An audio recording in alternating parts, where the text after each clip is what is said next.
You ask Tiger to solve. This deals with linear equations with one unknown. The final result is x equals 39/5. Let's solve it step by step. Simplify the expression. Expand the parentheses. Simplify the arithmetic. Group like terms. Multiply the coefficients. Group all x terms on the left side of the equation.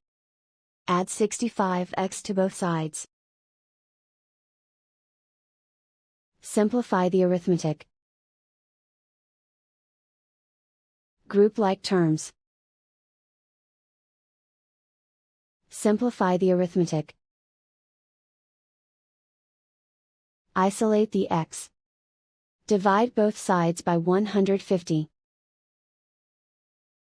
Simplify the fraction. Find the greatest common factor of the numerator and denominator. Factor out and cancel the greatest common factor.